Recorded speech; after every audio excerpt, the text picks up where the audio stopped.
And I know it. Hi everybody, I'm Sue. I'm known on YouTube as Silver and Sexy 937.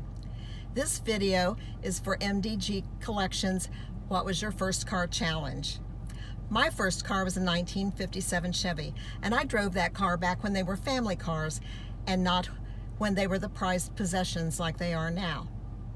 We got the car from my uncle. He was district manager of White Castle Restaurants in Columbus, and every couple of years he got a company car.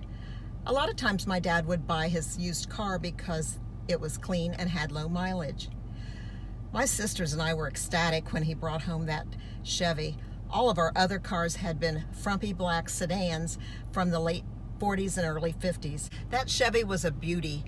It was streamlined with its long tail fins, and it was bright red and white. It wasn't the coveted Bel Air model, but my sisters and I still loved it. I couldn't wait until I could learn to drive and take it out to show my friends.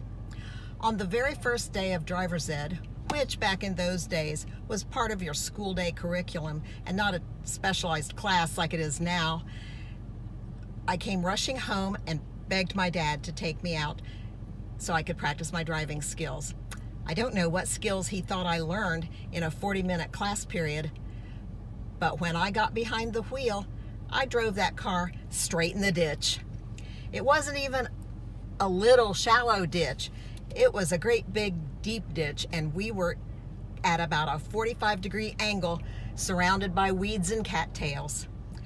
My dad was a man of few words, and he had two for me that afternoon. Get out.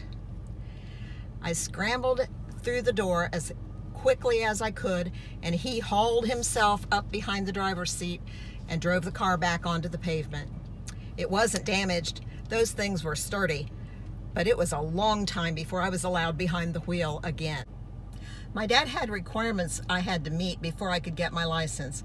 I had to know how to check the tire pressure, change the oil, wax that car until it shone like the sun, and change the tires from summer to snow tires and back again in the spring. Finally, I got my freedom, and I thought I was going to be able to go out and about. But the only places I got to go were to take my mother to the grocery or take one of my sisters to their brownie meetings or something. Finally, I was allowed to drive down to the Parkmore Drive-In restaurant and make circles around the building with my other teenage friends, just like you see on Happy Days. And after a while, I was even allowed to go out at night and go to parties and football games. Those were the days. One sad afternoon, my dad came home without the car. It had suffered some catastrophic fail on his way home, and he just left it on the side of the road where it died. He told his helper at work that if he went and got it, he could have it. And that was the end of our Chevy glory days. By that time, some of my sisters were old enough to drive too, so my dad bought us a 1962 Ford Falcon to share.